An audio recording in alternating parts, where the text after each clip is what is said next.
The last 5 weeks, we have been learning about the different things God does in our life to grow our faith. We learned how He uses our actions, the people in our life, the things we do in service, the tough times we face, and our everyday life. All of these things are working together to help us create a faith that is all our own. That sounds like a lot, and it's not always going to be easy, but I can tell you it will be worth it. But as we start to grow in our faith, we're going to face some challenges, and one of the biggest is doubt. I know we're not supposed to say it out loud, but guess what? It's a reality of faith. And I, for one, have had my doubts throughout my life. And I'm pretty confident that your leaders have as well. It's not always easy to believe in a God we can't see.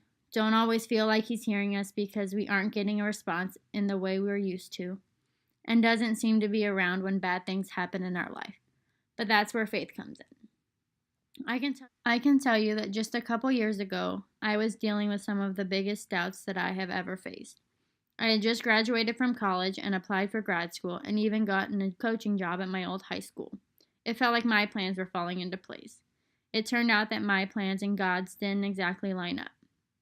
The season was wrapping up about the time I was due to hear back from grad schools, and at the same time, my grandpa's health was declining.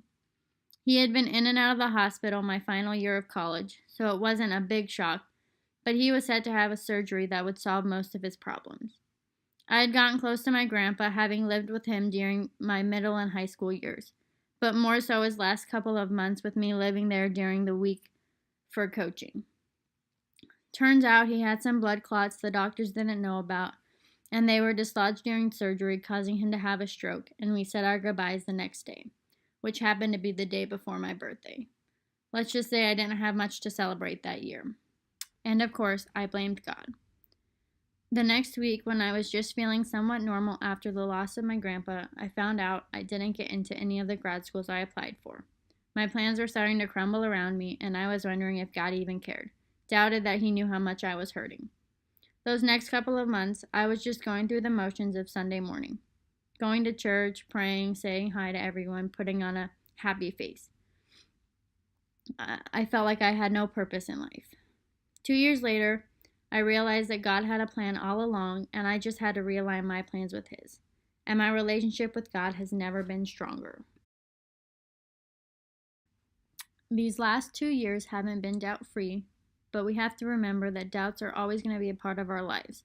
But we can't let them hinder our relationship with God, and we can't stop them from growing our faith. In Matthew 8:5-8, a commander in the Roman army had so much faith in Jesus that when his servant was paralyzed, he believed that Jesus could heal his servant without even stepping foot in his house, and this amazed Jesus. He had never seen a faith so strong. That is the kind of faith that we should strive for, and we can do that by trusting God with our everyday lives.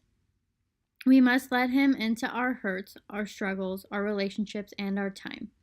Now that's easier said than done, but if we truly start to make an effort every day to let Him into every aspect of our life, we can truly start to move deeper in our faith.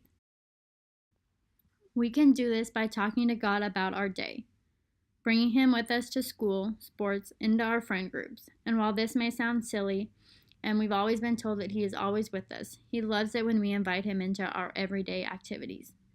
So remember, it's okay to have doubts, and know that it is a normal thing when you're dealing with faith. But when we are faced with these doubts, don't be afraid to ask questions, because it's how we start to form a faith that's all our own. And trust me when I say that God will meet you in the middle and be there for you in your time of doubt, and He will bring you out the other side. And you will come out of it with a deeper faith that is all your own.